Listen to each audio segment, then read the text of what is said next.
Good Morning Business, French Tech. Alors il est 6h50, c'est donc l'heure de la French Tech et nous sommes avec Pierre-Étienne Bidon, le coprésident de Moka.care. Bonjour. Pierre-Étienne, merci d'être avec nous ce matin. Avec plaisir. On va parler de santé mentale au travail parce qu'avec cette année de confinement, couvre-feu, énormément de salariés sont en détresse psychologique. Les DRH nous font remonter cette information. Et vous avez une solution que vous avez lancée au bon moment, si je puis dire. Alors, effectivement, on l'a lancé au bon moment. Après, c'est une solution qu'on a pensée depuis beaucoup plus longtemps que ça. On l'avait imaginé avec Guillaume, mon associé, dès septembre 2019. Donc, il s'avère qu'effectivement, la situation a vraiment favorisé les choses et on a pu vraiment développer ce sujet de la santé mentale. Néanmoins, c'est un constat qu'on a fait depuis beaucoup plus longtemps que ça et une conviction qu'on a depuis beaucoup plus longtemps que ça. Sur l'organisation, sur votre création et votre développement, c'est allé très très vite avec un joli tour de table, des investisseurs assez solides derrière vous et cette accélération sur les mois, dès les premiers confinements ou un peu plus tard dans l'année. Alors en fait, ça a commencé même avant le tout début du confinement. C'est vrai qu'on a eu une grosse accélération. Aujourd'hui, on annonce une levée de 2,5 millions d'euros, comme vous le disiez, avec des beaux investisseurs. Des stars de la French Tech au capital, Med.com, Algolia, Dataiku, Litchi, Open Classroom, ils ont tous mis un petit ticket.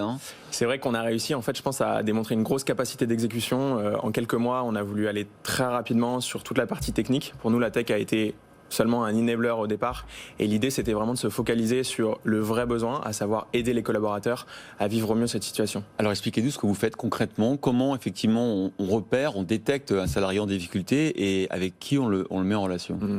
Alors en fait Moka c'est une plateforme qui est basée sur 3 piliers. Le premier pilier c'est des accompagnements individuels avec les psychologues et les coachs de notre équipe. Le deuxième pilier c'est des ateliers de groupe sur des thématiques de mental et de santé mentale et le troisième pilier c'est des contenus et des programmes digitaux. Donc il n'y a pas de chatbot? Alors, il n'y a pas de chatbot, c'est une très bonne question. On a une grosse conviction derrière ça, c'est que on veut construire notre entreprise avant tout sur l'humain. C'est-à-dire qu'on est convaincu de la force de la parole, beaucoup plus que du fait de parler avec un écran ou avec un chatbot justement. Et on pense que ça a beaucoup plus de valeur et c'est pour ça qu'on développe notre entreprise, peut-être à l'inverse de certains concurrents américains qui sont très focalisés sur le digital et sur la scalabilité de leur business. Néanmoins, on est convaincu que ça apporte beaucoup plus de valeur. Ça veut dire que ça restera une priorité, même si vous accélérez encore, même s'il y a besoin de rajouter des volumes, de se développer encore et encore, ça restera une priorité. Alors ça reste une priorité. La croissance, on la voit déjà. Aujourd'hui, on fait entre 30 et 50% de croissance par mois. Oui. Donc effectivement, pour nous, ça a toujours été une priorité stratégique et celle-là, on la gardera toujours parce que c'est notre différenciation et deux, la principale valeur et c'est sur la chose sur laquelle on se concentre. Mais Audrey a raison, c'est-à-dire qu'aujourd'hui vous avez une cinquantaine de praticiens derrière l'écran, mais effectivement si ça se développe, si comme vos homologues américains, Modern Health ou l'IRA, vous devenez une licorne, parce que c'est ce qui va arriver bientôt à l'IRA, est-ce que vous pourrez continuer avec ce modèle basé sur effectivement l'humain et la relation directe avec un psychologue? Alors déjà la corrélation entre le nombre de praticiens nécessaires et le nombre de collaborateurs qu'on peut accompagner n'est pas linéaire, elle est exponentielle, c'est-à-dire plus la croissance va aller, moins on aura besoin de praticiens en comparaison. Mais pourquoi si vous faites du one-to-one? Parce que en fait l'idée c'est d'avoir des créneaux qui sont disponibles directement et donc du coup les gens ne réservent pas tous au même moment et il suffit qu'on ait un certain nombre de praticiens disponibles à un moment donné pour pouvoir couvrir la demande. Il y a encore des économies d'échelle possibles Exactement, il y a énormément d'économies d'échelle possibles et le digital, on ne l'oublie pas non plus, ça restera effectivement un enabler pour faciliter toute la transition qui n'est pas dédiée aux collaborateurs. Alors ça intéresse toutes les entreprises qui nous écoutent et qui ont des difficultés, qui constatent des difficultés psychologiques dans leurs équipes. Vous avez 5000 utilisateurs aujourd'hui. Concrètement, comment ça se passe? C'est un abonnement qui est payé par l'entreprise en fonction du nombre de salariés. C'est quoi la tarification? C'est exactement ça, c'est un abonnement qui dépend du nombre de collaborateurs dans l'entreprise. Notre parti pris, ça a été de favoriser le premier pas dans l'entreprise, pas du tout de payer à chaque collaborateur une psychanalyse de 10 ans, c'est pas le but. L'idée c'est vraiment de favoriser ce premier pas et d'aider les entreprises à avoir des outils pour trouver des vraies solutions. Ce qui n'est pas le cas aujourd'hui, en fait il y a énormément d'outils pour prendre le pouls dans l'entreprise, savoir ce qui se passe, mais derrière pour trouver des solutions concrètes et confidentielles c'est beaucoup plus compliqué et c'est là où nous on intervient.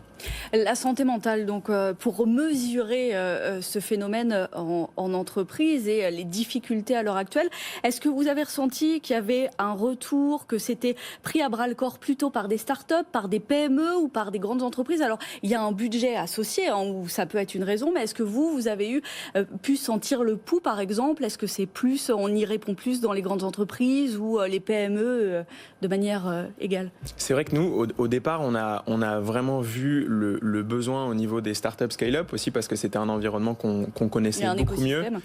Très vite, on a beaucoup parlé avec des grands groupes et c'est vrai qu'aujourd'hui, on touche les deux cibles de clients, entre guillemets.